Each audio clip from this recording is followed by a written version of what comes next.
अस्सलाम वालेकुम एवरीवन, कैसे हैं आप सब लोग। उम्मीद करती हूँ कि सब खैरियत से होंगे। मैं भी बिल्कुल ठीक हूँ। तो जी, आज का रिएक्शन स्टार्ट करते हैं। और आज मैं बात करने लगी हूँ, जैसा कि आप में से काफ़ी लोग वाकिफ़ होंगे, जो भी अभी कंट्रोवर्सी चली है निदा यासिर के शो में, यानी गुड मॉर्निंग पाकिस्तान में। हम सब राबिया आलम शो छोड़ के चली गई और उस शो के अंदर मोहसिन अब्बास हैदर और फ़िज़ा अली भी थी। तो मामला क्या हुआ और क्या बात है, मैं आप लोगों को ज़रा समझा देती हूँ जिन लोगों को मामला समझ नहीं आ रहा। तो आज से कई साल पहले की बात है। अब इस बात को काफ़ी टाइम हो गया है कि जो मोहसिन अब्बास की जो वाइफ हैं, जो उनकी बीवी थी, उनका नाम था फातिमा सुहेल। तो उन्होंने ना कुछ इंस्टाग्राम पे, फेसबुक वगैरह पे फ़ोटोज़ वगैरह शेयर करी थी और बताया था कि जो मोहसिन है वो उनको मारा करते हैं और ना जो भी डोमेस्टिक वायलेंस वगैरह के अगेंस्ट उन्होंने एक्शन लिया था, इनसे खुला भी ली थी। और काफ़ी इन लोगों के ना मामलात हुए थे और इनकी एक बेटी भी थी जिसका इंतकाल हो गया था। अब इनका एक बेटा भी है। तो खैर, वो जो भी मामला थे आप लोगों ने देखे हुए होंगे, और जिनको नहीं पता मैंने उनको बता दिया कि कुछ साल पहले फातिमा सुहेल, मोहसिन अब्बास हैदर की जो वाइफ थी, उन्होंने अपनी तस्वीरें वगैरह शो कराई थी, जिसके अंदर उनको काफ़ी ज़्यादा चोटें आई हुई थी, काफ़ी ज़्यादा वो ज़ख्मी दिख रही थी उन तस्वीरों में। और फिर बाद में इन लोगों का ये केस काफ़ी चला था। मोहसिन की तरफ से बातें नहीं मानी जा रही थी और ना फातिमा सुहेल की तरफ से बातें मानी जा रही थी, और इन दोनों ने कुरान भी उठाया था। दोनों ने अलग अलग प्रेस कॉन्फ्रेंसेस करी थी, जिसके अंदर दोनों ने कुरान उठाया था, दोनों ने कलमा पढ़ा था। और समझ नहीं आ रहा था कि कौन झूठा कुरान उठा रहा है, क्योंकि दोनों ही कुरान उठा रहे थे और दोनों ही एक दूसरे पर इल्ज़ामात लगा रहे थे। मोहसिन का ये कहना था कि फातिमा का कैरेक्टर सही नहीं था, इनके अफेयर वगैरह थे जो मोहसिन की तरफ से इल्ज़ाम लगाए जा रहे थे, और फातिमा की तरफ से ये था कि वो कह रही थी मोहसिन के अफेयर थे। और मोहसिन अब्बास हैदर का जो अफेयर था, जो उन्होंने बताया था, वो एक पाकिस्तानी एक्ट्रेस ही है, उनके साथ उन्होंने बताया था कि इनका उनके साथ अफेयर है, और जिस वजह से ये मुझे टाइम भी नहीं देते और ये अक्सर उनके पास ही होते हैं। और जिस एक्ट्रेस का उन्होंने जिक्र किया था वो थी नाजिश जहांगीर। आप लोगों में से काफ़ी लोग उनको जानते होंगे। पहले वो इतनी पॉपुलर नहीं थी, लेकिन अब वो जियो के अक्सर ड्रामों में आप लोगों को नज़र आया करेंगी। जिस पर यह मामला हुआ है उस वक्त वो बिल्कुल भी ज़्यादा मशहूर नहीं थी, और ये बात काफ़ी लोगों ने, जो मतलब इंडस्ट्री के हैं, उन्होंने कहा था कि हाँ, ये बात सच है कि नाजिश जहांगीर और मोहसिन अब्बास हैदर का अफेयर चल रहा है। और दूसरी बात ये भी काफ़ी सेलिब्रिटीज़ ने मानी थी कि उन्होंने देखा है मोहसिन अब्बास हैदर को अपनी वाइफ के साथ गलत करते हुए, जिसमें से एक जो उनकी आंखों देखी बात थी वो दुआ मलिक ने बताई थी। दुआ मलिक जो कि फ़िरोज़ खान की बहन है। जी हाँ, वही फ़िरोज़ खान जो खुद अब इस कंट्रोवर्सी का शिकार हुए हैं। तो उनकी जो बहन है उमैमा मलिक और दुआ मलिक ने कहा था कि एक बार ये लोग पता नहीं शायद किसी शूटिंग के लिए जा रहे थे या क्या, पता नहीं घूमने जा रहे थे, जो भी मामला था। खैर, ये लोग बस में थे और दुआ की जो पीछे वाली सीट थी, यानी ये लोग आगे सीट पे बैठे हुए थे अपने हस्बैंड के साथ, और पीछे वाली सीट पे मोहसिन अब्बास हैदर और इनकी वाइफ फातिमा सुहेल बैठी हुई थी। और ये कहती है अचानक से मुझे एक बहुत ज़ोरदार थप्पड़ की आवाज़ आती है अपने पीछे से।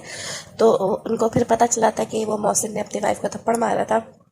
और भी कुछ सेलिब्रिटीज़ थे, क्योंकि अब टाइम बहुत ज़्यादा हो चुका है इस बात को, तो इतनी ज़्यादा बातें मुझे भी खैर याद नहीं है अब, और जितनी मुझे बातें याद हैं उतनी मैं आप लोगों को बता रही हूँ। तो मतलब और भी सेलिब्रिटीज़ थे जिन्होंने कहा था कि हाँ, मोहसिन जो है अपनी वाइफ पे हाथ उठाया करते हैं और इनका अफेयर भी है। कुछ सेलिब्रिटीज़ ने भी एक्सेप्ट किया था कि हाँ, जो नाजिश जहांगीर है उनकी वजह से ही मोहसिन ये सब किया करते थे फातिमा सुहेल के साथ।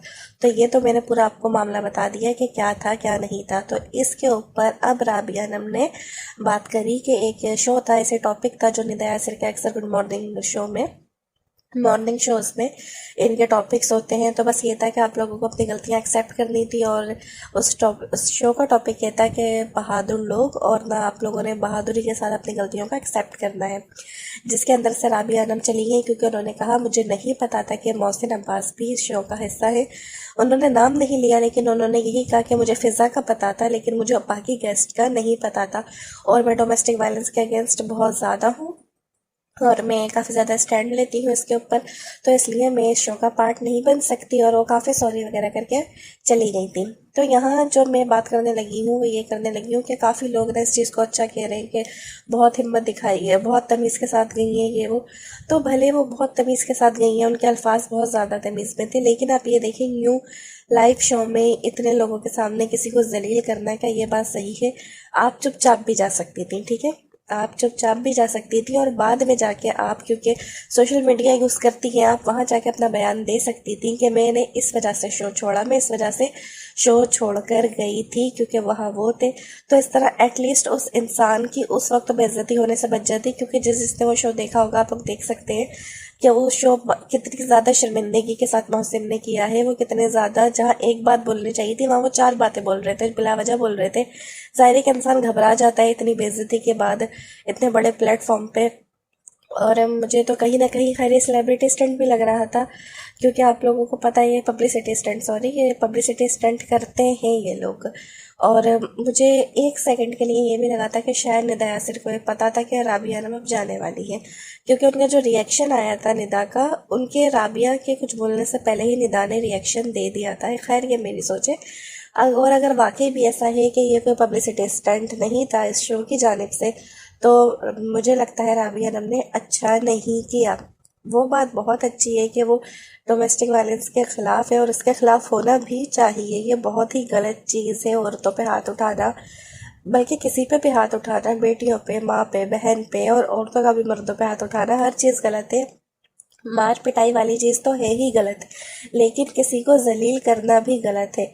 और एक और बात यहाँ सामने आई कि सब कह रहे हैं कि अगर मोहसिन गलत है, आप मोहसिन के लिए इतना स्टैंड, मतलब इतना उसके अगेंस्ट स्टैंड ले रही हैं, तो आपने फिरोज़ खान को क्यों फॉलो किया हुआ है इंस्टा पे? जी हाँ, इन्होंने इंस्टाग्राम पे फिरोज़ खान को फॉलो किया हुआ है, जिन्होंने अभी जिनकी रिसेंटली आप लोगों को पता होगा कंट्रोवर्सी हुई है कि उन्होंने अपनी वाइफ अलीज़े को कितना बुरा मारते थे, कितना टॉर्चर करते थे। यहाँ तक कि अलीज़े ने बताया है कि उनके ऊपर एक बार इन्होंने पिस्तौल भी रख दी थी। जी हाँ, उन्होंने पिस्तौल भी रख दी थी गुस्से में अलीज़े के ऊपर। तो इतना ज़्यादा वायलेंस तो वहाँ भी हुआ है। राबिया नम से मेरा सवाल है, तो आपने फिर फिरोज़ खान को क्यों फॉलो किया हुआ है?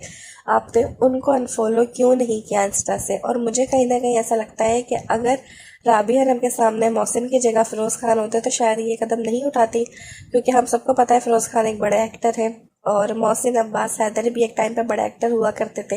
लेकिन इनकी इस वाली कंट्रोवर्सी के बाद उनका पूरा करियर ठप हो गया था। उनको कई साल तक कोई ड्रामों में, फिल्मों में नहीं ले रहा था, जबकि इनकी पहले काफ़ी फिल्में आई हुई हैं, इनके ड्रामे भी काफ़ी आते थे और ये एक अच्छा नाम अपना इंडस्ट्री में बना रहे थे अपनी एक्टिंग के बलबूते पर। इनकी एक्टिंग बहुत ज़्यादा ज़बरदस्त थी, लेकिन इस वाक़ये के बाद इनको कोई अपने ड्रामों में नहीं ले रहा था। और इतने लंबे ब्रेक के बाद अब जब इन्होंने वापसी ली है, तो अब इनका इतना नाम नहीं है, कोई इनको इतना ज़्यादा नहीं जानता। तो मुझे कहीं ना कहीं ये लगता है कि अगर फिरोज़ खान इसकी जगह होते तो शायद राबिया आलम ये स्टेप नहीं लेती। उनको पता था, क्योंकि मोहसिन अब तो इतने ज़्यादा पॉपुलर नहीं रहे हैं और इनके साथ तो पहले ही पूरी इंडस्ट्री ने छोड़ दिया था इनका साथ। अब जाके इतने सालों बाद उनको लाया गया है, तो कहीं ना कहीं मुझे ऐसा फील हो रहा है, इसलिए उन्होंने ये कदम उठाया। अगर उनके सामने कोई बड़ा एक्टर होता तो वो कभी भी ऐसा नहीं करती। अच्छा, यहाँ एक और पॉइंट मैं बताती चलूँ कि ठीक है, आपको पहले नहीं पता था कि मोहसिन भी उसका हिस्सा है, लेकिन जब आप स्टूडियो आ जाते हैं, आपका मेकअप रूम में होते हैं, तो कहीं ना कहीं आपको पता चल जाता है। मुझे ऐसा लगता है राबिया उनको पहले से पता चल गया था कि मोहसिन है, लेकिन उन्होंने ये पब्लिसिटी स्टंट करना था। और अगर आपको, ठीक है मान भी लिया जाए एक लम्हे के लिए, आपको मेकअप रूम में भी नहीं पता चला, आपको स्टूडियो में आके भी नहीं पता चला, तो आप एटलीस्ट ब्रेक में उठ के जा सकती थी कि निदा मैं जा रही हूँ, आप ब्रेक का वेट कर सकती थी। या अगर आप ये बोले कि ब्रेक में टाइम था और जब तक तो शूट हो जाता थोड़ा बहुत, तो आप चुपचाप भी उठ के जा सकती थी। आप, मैं कह रही हूँ ना, बाद में सोशल मीडिया अकाउंट पे शेयर कर दी थी कि ऐसा ऐसा हुआ है। नो डाउट कि मोहसिन गलत है, लेकिन राबिया आलम भी ठीक नहीं है। आपको कोई हक नहीं है कि आप किसी को यूँ जलील करें। वो उनका और उनकी वाइफ का मैटर था। और ठीक है, वो बात है कि हमें उनके साथ देना चाहिए उनकी वाइफ का, लेकिन इतने साल बाद जब ये टॉपिक पूरी तरह ख़त्म हो चुका है, अब दोनों मियाँ बीवी अपनी अपनी लाइफ में आगे बढ़ चुके हैं, तो इतने साल बाद ये टॉपिक दोबारा निकालना, वो भी इतने ज़्यादा बड़े प्लेटफॉर्म पे। यार भाई, कोई छोटा चैनल नहीं है, गुड मॉर्निंग पाकिस्तान कोई छोटा मॉर्निंग शो नहीं है। अब पाकिस्तान में सिर्फ एक वाहिद यही तो मॉर्निंग शो रह गया है, जैसे कि हम सबको पता है कि बाकी तमाम मॉर्निंग शोज़ बंद हो चुके हैं। तो इतने बड़े प्लेटफॉर्म पे आके इस तरह यूँ करना, तो मुझे नहीं लगता कि ये ठीक है। और बाकी भी कुछ मॉर्निंग शोज़ हैं जो छोटे चैनल्स पे आते हैं, लेकिन उनको लोग इतना ज़्यादा नहीं देखते। गुड मॉर्निंग पाकिस्तान ऐसा शो है जिसको तकरीबन हमारी सारी आवाम ही देखती है, उस पर यूँ किसी को जलील करना तो ये अच्छी बात नहीं है। इससे साफ पता चल रहा है कि राबिया अनम को खुद भी अटेंशन चाहिए थी। अगर उनको खुद अटेंशन नहीं चाहिए होती तो ये बातें किए बगैर उठती। उनको पता था अगर मैं ये बातें किए बगैर उठ गई और बाद में मैंने सोशल मीडिया पे बोला तो आधे लोग देखेंगे, आधे नहीं देखेंगे। इस तरह तो पूरी दुनिया ने देख लिया और उनका जो मकसद था वो पूरा भी हुआ है। जी हाँ, उनका मकसद अच्छे से पूरा हुआ है। उनको काफ़ी ज़्यादा फेम मिला है और काफ़ी आवाम उनके हक में ही बात कर रही है। मैंने तो देखा है 90% लोग उनको ठीक कह रहे हैं। मैंने मतीरा का भी देखा था कि मतीरा उनके अगेंस्ट है। मतीरा ने कहा था कि उनको ऐसा नहीं करना चाहिए था। और कुछ लोग भी हैं जो कह रहे हैं कि उन्होंने फ़िरोज़ खान को क्यों फॉलो किया हुआ है, लेकिन मेरा अपना ओपिनियन ये है कि राबिया अनम का जो उन्होंने किया वो सही था, लेकिन तरीका गलत था। उनका तरीका बिल्कुल गलत था। यूँ किसी को बेइज्जत करना, यूँ ह्यूमिलेट करना, ये कहीं से भी जायज़ नहीं है। हर इंसान की अपनी एक इज्जत होती है और इतने साल बाद ये टॉपिक उठाने का तो मकसद बनता ही नहीं था।